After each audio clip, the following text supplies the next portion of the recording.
I know that I had some because like I definitely wasn't very great at the language at first, but I do remember my very last area. I don't want to embarrass her. I'm not going to say her name, but she was still new to the mission, my companion, and she was American, and she was still learning the language a little bit, and so I was trying to like help her with it.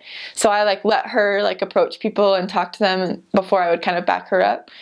And she asked a guy, she said, "Nasaan po yung mga magulay mo?" which means, so where are your vegetables? Whereas magulang is parents, magulay isn't really anything but gulay is vegetables. So he was laughing at her because she asked him where his vegetables were, but then he responded appropriately. He said like, "Oh, my parents are here, like whatever at this place." So he like understood her, but he just like was laughing and she didn't understand why. And then I told her later and we just laughed about that forever because she asked them where their vegetables were instead of their parents.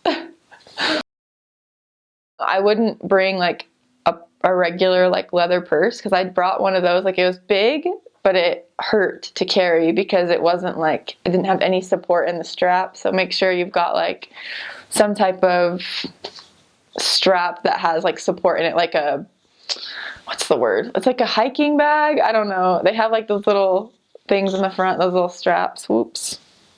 But it is true. They don't really have toilet paper unless you buy it yourself. So it's not something like the mission supplies for you. So it's kind of expensive. So you kind of have to either just save and make sure that you're saving money for that, or just get used to not having toilet paper and that kind of thing.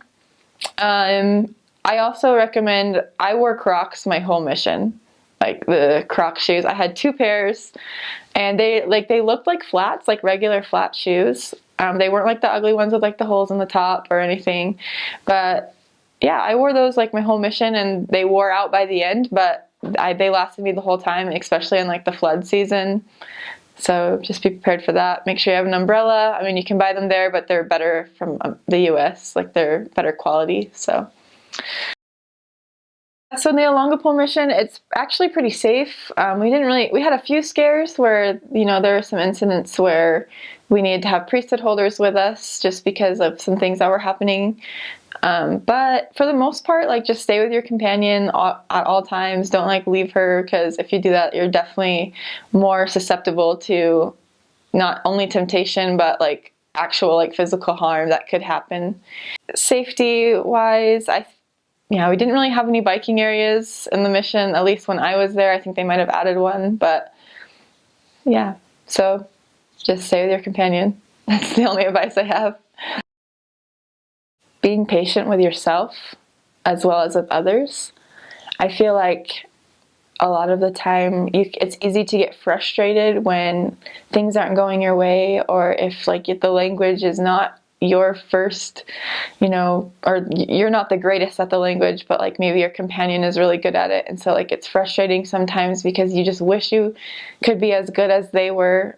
But I feel like in the end, like Heavenly Father, all He wants is for you to just do your best in life and, on your mission, of course. And once you recognize that you are like doing your best, then Heavenly Father blesses you with the strength to be able to continue doing what He's asked you to do, even though at the beginning you're kind of like hesitant, if that makes sense. I learned how to cook on my mission. I could not cook before. You can ask any of my friends. I burned everything. But now at least I know how to cook like some Filipino dishes, and I'm not as afraid to like experiment with other foods. Whereas before I'd be like, yeah, no, I'm just gonna go to McDonald's. Like, I don't got time to cook, I also feel like I learned how to more fully accept someone for who they are. Like, I mean, sometimes it's really hard because you're stuck in this society where, you're always trying to like judge people based on like appearance or like things like that. But I felt like in the Philippines that like wasn't an issue. Like people just didn't really care about how you looked or how you dressed. It was more, the kind of person that you were, if you were kind. And I feel like that's something that I've really taken away from that experience, is like just trying to be kinder to people and like not like judge them on a first glance, but like really like talk to them and get to know them before.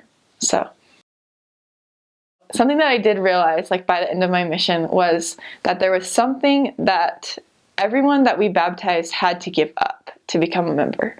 Whether it was something in the word of wisdom, whether it was moving out after having lived in with their live-in partner or getting married, or even just like a small thing like giving up working on a Sunday, or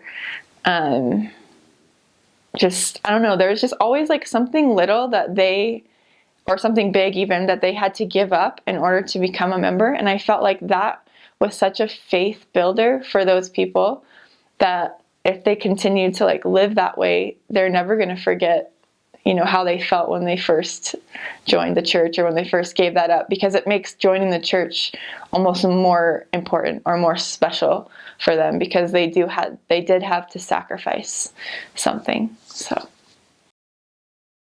it's really good to just know that the weather, there's only two types. There's either very hot or very rainy.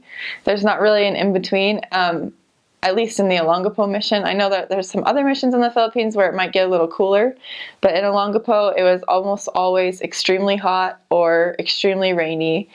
So yeah, just be prepared for that. And sometimes it's going to flood and it's fine. Like, you'll be fine. Just make sure that I would not bring boots. I would get them in the Philippines, because they're really heavy and putting those in your bag would be awful to transport. Like, I actually just bought cheap boots there and then left them after the rainy season in that area.